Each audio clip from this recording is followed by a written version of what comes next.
உயிரின் உயிரான விடுதலை சிறுத்தைகளே, சாதி ஒழிப்பை சமூக விடுதலை என தமிழகத்தில் களமாடி வரும் விடுதலை சிறுத்தைகள் கட்சியினர் தமிழர்களின் உரிமைகளுக்காகவும் ஒடுக்கப்பட்டோரின் விடுதலைக்காகவும் போராடி வருகின்றனர். இன்றைய களத்தில் சிறுத்தைகள் நிகழ்ச்சியில் கட்சி தலைவரும் எழுத்து தமிழரின் நிகழ்ச்சிகள் மட்டுமின்றி எழுத்து தமிழரின் ஆணைக்கு இணங்க களத்தில் சிறுத்தைகள் பங்கேற்ற நிகழ்ச்சிகள் அனைத்தையும் இப்போது பார்க்கலாம்.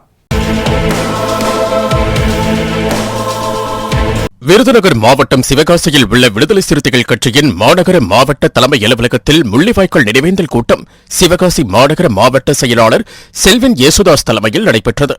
இந்நிகழ்வில் மாவட்ட செயற்குழு உறுப்பினர் செல்வகுமார், மாவட்ட வணிகரணி அமைப்பாளர் அசோக்குமார், சிவகாசி ஒன்றிய செயலாளர் தேவா, மாவட்ட துணை அமைப்பாளர் முத்தரசு, சிவகாசி நகர துணை செயலாளர் தீபன் சக்கரவர்த்தி, மாவட்ட அமைப்பாளர் பாண்டியன், இளஞ்சிறுத்தை எழுச்சி பாசறை நகர துணை அமைப்பாளர் வெளிச்சம் பாண்டி, மாவட்ட துணை அமைப்பாளர் இரும்பு கடை செல்வம் உள்ளிட்டோர் கலந்து கொண்டு தமிழீழ விடுதலைப் போரில் வீர மரணம் அடைந்த போராளிகளுக்கும் பொதுமக்களுக்கும் வீர வணக்கம் செலுத்தினர்.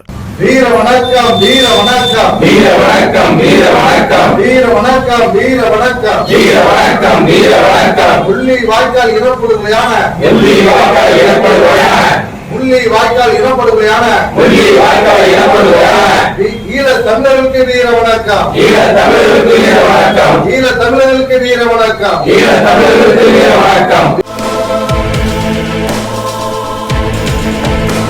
செங்கல்பட்டு மாவட்டம் திருப்பூரூர் ஒன்றியம் காரணை ஊராட்சியில் உள்ள பஞ்சமி நிலத்தை மீட்கக் கோரி செங்கல்பட்டு மாவட்ட ஆட்சியர் அருண்ராஜிடம் விடுதலை சிறுத்தைகள் கட்சியின் செங்கல்பட்டு வடக்கு மாவட்ட செயலாளர் தென்னவன் மனு வழங்கினார்.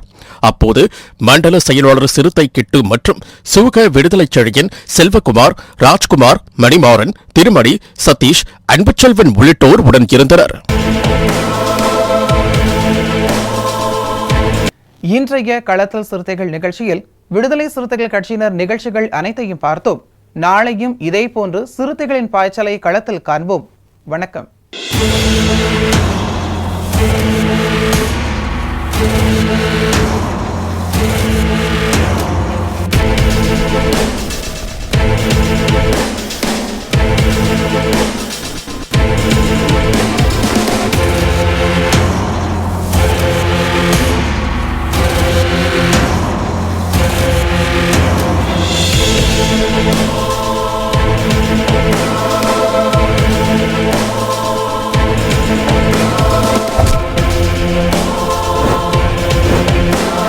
உயிரின் உயிரான விடுதலை சிறுத்தைகளே,